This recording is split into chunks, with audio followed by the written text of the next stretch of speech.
Hi Rajni, Hello. Good evening, sir. good evening. How are you? I'm doing great. Thank you so much for asking. How are you doing?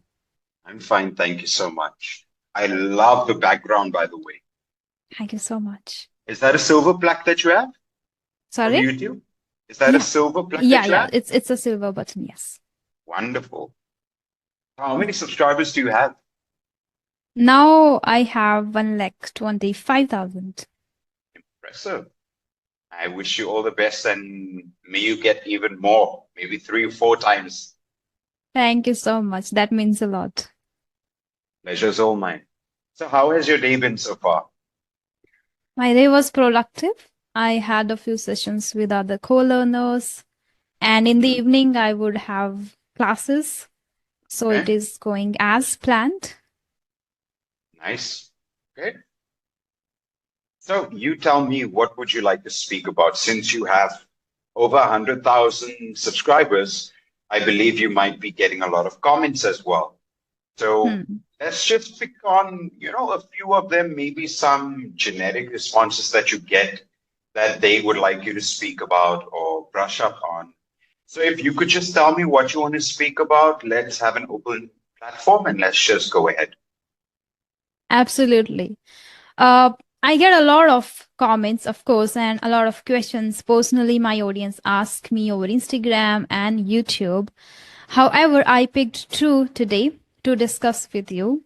And Okay. one that is a frequently asked question by the people, that is, they start this journey of polishing their English and improving, and they focus on all the four practices like reading, speaking, writing, and learning words, listening to people. However, they are not able to maintain the consistency because they lose motivation. Some Mhm. people after 7 days, some after 1 month, and then they don't find it very much, fun learning English, or they don't have motivation at all. So, if you can share anything which can help them to stay consistent and motivated while learning this language. Sure. So first of all, let's stick to the portion why they should be motivated to learn English as a language. Okay. Now, English, as it is as a language, is a universal language. Okay. Now, say for example that a person from India, okay, uh, they have been working in India. They've got some experience in India, okay? And they are using their mother tongue, they are using their local language wherever they work. So they might find it, they might put it in their head that, you know what, I don't need to learn English, okay? So they stick with this 9 to 5 job, maybe an even odd salary or whatever. However, what happens if they want to broaden their horizon? What if they want to get into something bigger, right? It could be maybe getting a job in a bigger company. Maybe let's speak about two different aspects. If it's a student, okay, a student, students have to keep this in mind that while learning, they have to learn English as a language. Reason being, no matter what job you are seeking in your future, maybe 95% of those jobs require you to speak, read, or write in English in some or the other way. Okay? For example, if a person is going to be working in a bank, right? Maybe it's a local bank, a small bank. Okay? Now, over here, they don't have to speak in English with their colleagues, they don't have to speak in English with their customers. However, they will have to read and write and explain, right? So maybe drafting an email, okay, reading the terms and policies of the bank, all of these are written in English, not in Hindi or any other language, right? While drafting an email, you cannot use Hindi, Marathi, Gujarati. You cannot use these languages. You have to draft an email in English. Okay, so students are taken care of. Now, when it comes to the working class, Okay? If someone is working in India, they're getting a good salary, but now they want to broaden their horizons. So, what do people in India do? They go to a different country to work. I'm sure you're aware of this. A lot of people, they go to the UK, they go to Canada, they go to Australia, they go to the Middle East. Do you think that these countries that they go to, do you think they will be using their local language over there, or do you think they'll be using English? Of course, they would be using English. Right? Because English is a universal language, no matter what you do. Now, another example is even if you want to travel in India, let's say if you want to go from the northern side of India to the southern side of India, people in the north, they speak in Hindi, right? But people in the south, they understand nothing in Hindi. What will they understand? They will understand English, right? Even if a person does not understand English completely as a language, they will understand a few words and they will be able to put those words into a sentence in their head that, okay, this is what the person is telling me. So that covers why the person should stay motivated. The other thing is every person wants to start a family some or the other time in their lives, right? Now, if a man gets married to a woman, or a woman gets married to a man, they might not speak English whatsoever. However, if they have a child together, right, they will have to send their child to a school where English is a mandatory language. I think almost 90% of the schools in India now have English as a mandatory subject, right? So, how will the parents feel when they have to go for parent teachers meetings, when they have to speak to the principal of the school, or when they have to help their child with the homework, right? If they do not understand English, there's another motivation for them to learn. Now, when it comes to ways that they can learn, yes, learning can be boring. However, you can make it entertaining. I'm not telling you to go and pick up a Renan Martin book on grammar and start reading it to learn grammar. You don't have to do that. You can learn phrases, you can learn sentences, you can learn sentence formation, you can learn new words, vocabulary by watching movies, by watching TV series. Now, you as a person, Miss Verma, you might not like comedy, you might not like action, but you might like drama, right? You will find hundreds of English movies based on drama, right? So watch a few of them. If you don't understand something, we have Uncle Google, right? Just use Uncle Google to your advantage. Okay, I heard this in a movie. Just type it there and see what the meaning is. As simple as that. So learning doesn't have to be boring, right? Learning never has to be boring. You can always find a way to make it exciting. It doesn't have to stick to, reading a book or listening to some boring podcasts. No, you can learn by watching movies. You can learn by watching TV series. You can learn by watching funny people on stage. There are many different ways. I hope that clears the concept that these people have, how to stay motivated and why it is important to learn the language. Hmm. I do agree. And I think people are aware of the essence of the language now. Mhm. However, as it is essential, that is why it becomes burden for them. A person like me who loves the language, the journey becomes easier automatically. That Right? I love watching everything in English, reading in English. I love speaking to people. But for, as you also talked about, that parent teacher meetings. So Mhm. here, I think females really struggle a lot. That when they go there, they have the fear and they have the hesitation. Then they struggle a lot. And they, when they took this challenge to that, okay, for next 2 months to 3 months, I'll work on my communication skill. then they find this is a little difficult for them to stay motivated and consistent. So I think that would help them, that they should immerse themselves into different genres and different practices, which is like watching movie, web series, reading books, or listening to your favorite comedian or speaker or podcast if you enjoy. That's great. Thank you so Absolutely. much. Next, I want to know, but before I move forward to the next question, I want to know, where are you from? So I was actually born and raised in Cape Town, South Africa, and I moved. That is why English is my native language. It's my first language. I'm a native English speaker.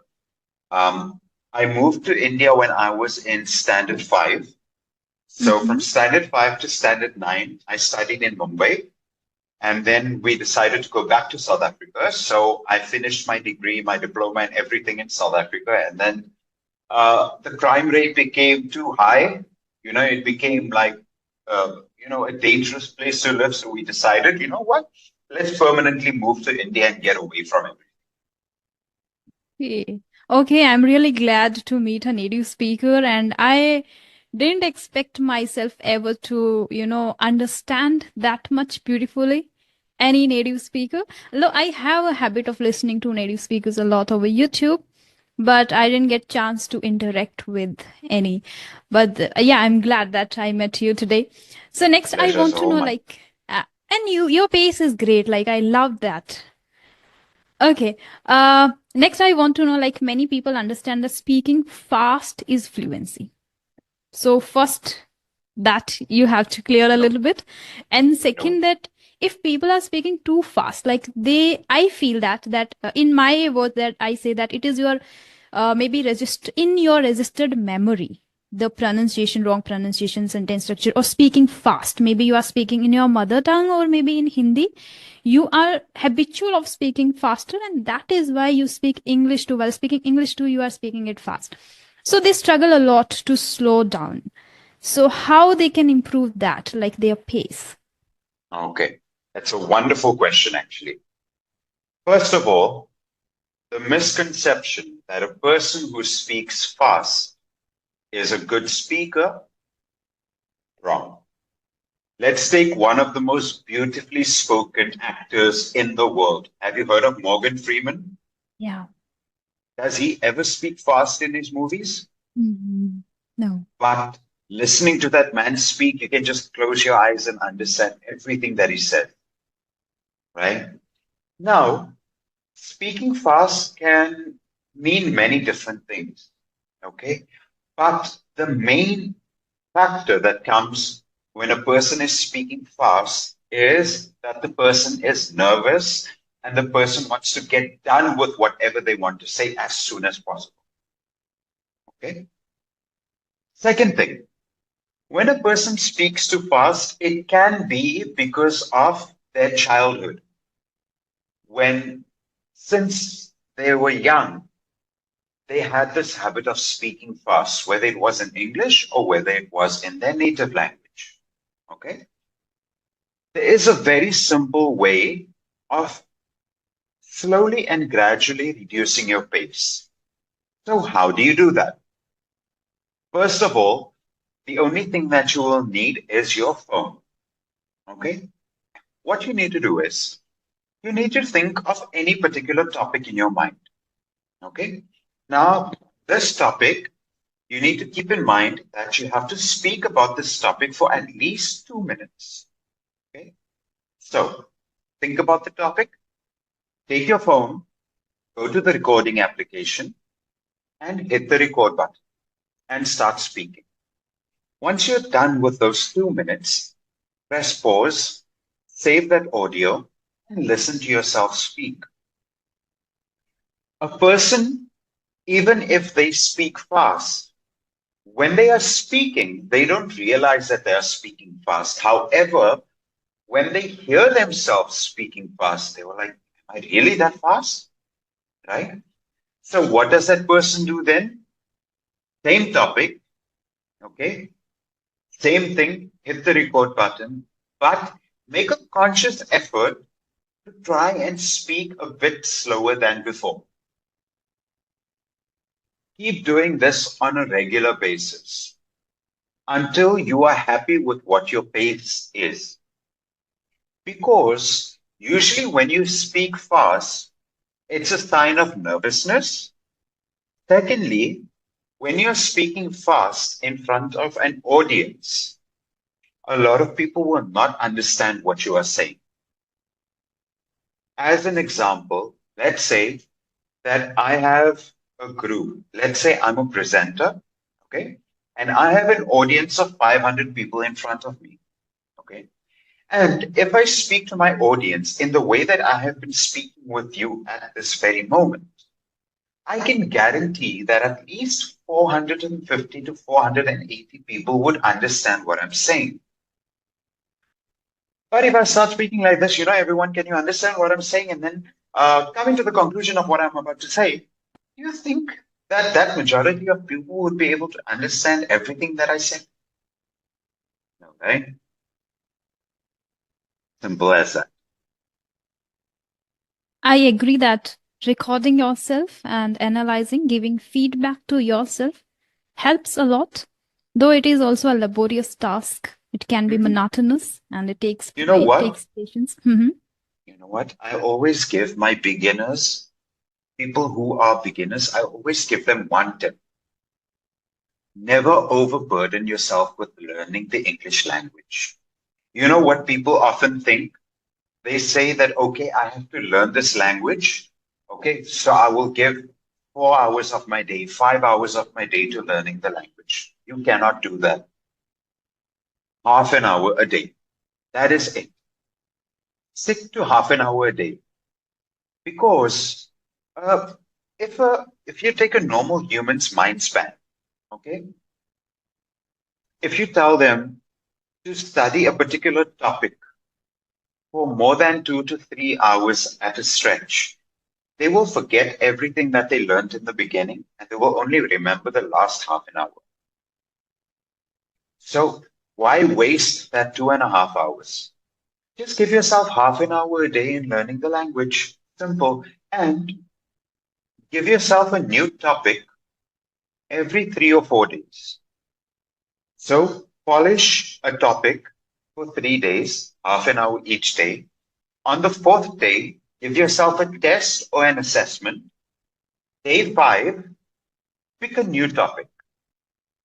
But between the assessment, the test that you are giving yourself, and choosing the next topic, give yourself a 2 days break. Then go on to the new topic. Wow, amazing. I hope that would help people out there, my audience. Okay, do we have still time? Can we It's discuss up more? to it's up to you because I don't believe that YouTube audience wants to watch long videos. No, when they It's up get to benefited, they watch. And when they like on my YouTube channel, what happened earlier, I had only beginners audience. But now, Mhm. as I have improved, I started as a beginner, but I have improved and now I aspire to become the advanced speaker. So then, intermediate and upper intermediate people also watch my content and they want to see such videos where they can get, great methods or tips which can help them to achieve the next level. Only Understood. one thing that is related to the last one that, Mhm. as you mentioned, that we have to, consciously focus on speaking slower.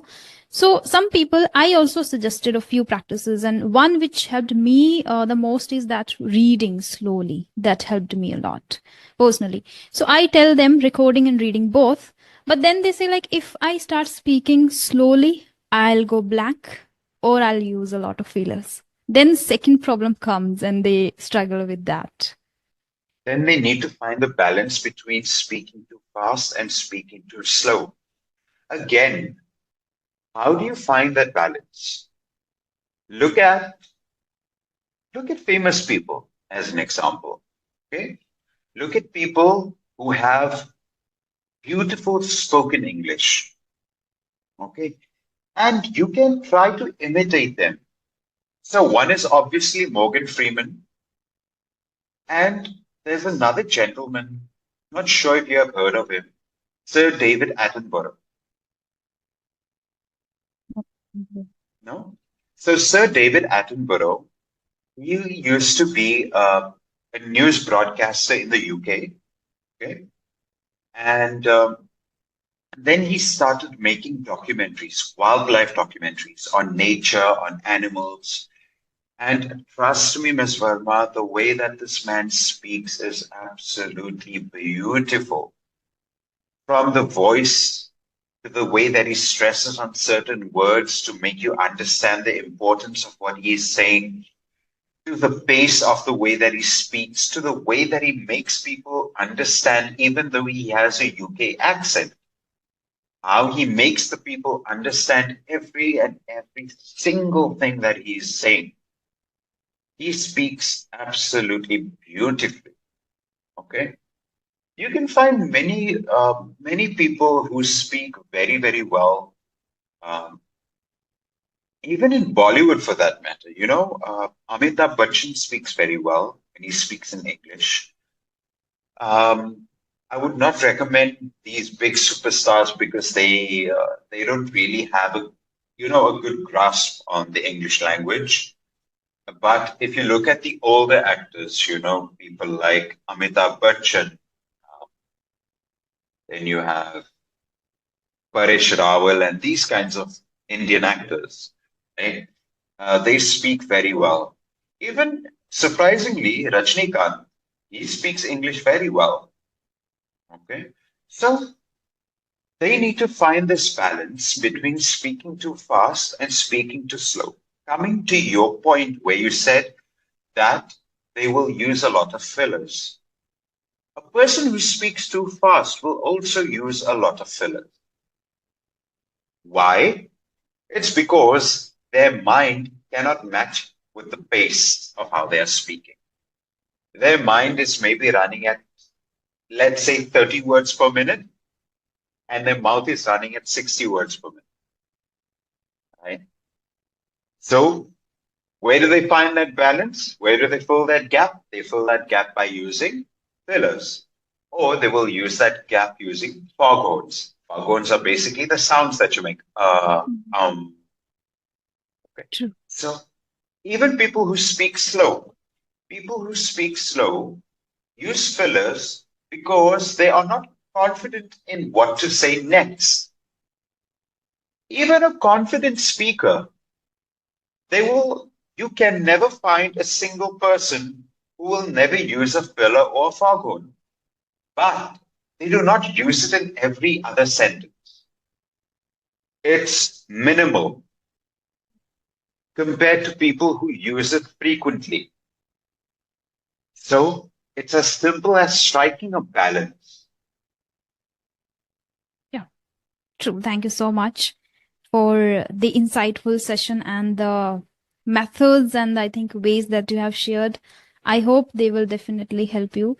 If you can just give a little feedback, what I should be following and I should be enhancing my English to get the next level. Or if I can tell you more like my current level, if you can assess a bit. See, you're a very well spoken lady. Okay, you speak very well. What I would ask you to do is try to use see, conversation doesn't just mean your vocal cords or your verbal communication. When you are speaking, try using hand gestures, try using facial gestures, try using your head. This will grab the attention of your audience more, right? This is part of soft skills. This is part of having a conversation with people, right? So when you're speaking with someone or when you're speaking with your audience, you do not know what they are saying because you are not having a one-on-one conversation. They are basically listening to you speak, right? So how do you grab their attention? You grab the attention by one, modulating your voice as much as possible, right? Second thing, your facial gestures. Third thing, use your body language. From here up, you've got your shoulders, you have got your hands, you have got your arms. Use them to your use that to your benefit. Other than that, you're a beautifully spoken lady. You just need to work on your facial expressions, your hands, and your voice modulation. Other than that, I think you are doing brilliantly well. Thank you so much. And keep And smiling. I would definitely work on my non-verbal communication for sure. And yes, with that, we have come to the end of the session. Maybe that's enough for today. And if they incorporate at least these many methods, they will definitely be able to leverage it and enhance their language. So thank you I'm so much, sure that. sir, for the insightful session. You're Have a great welcome, Miss evening Verma. ahead. Have a great evening. See you Yeah, soon. thank you. Bye bye. Yeah, bye bye.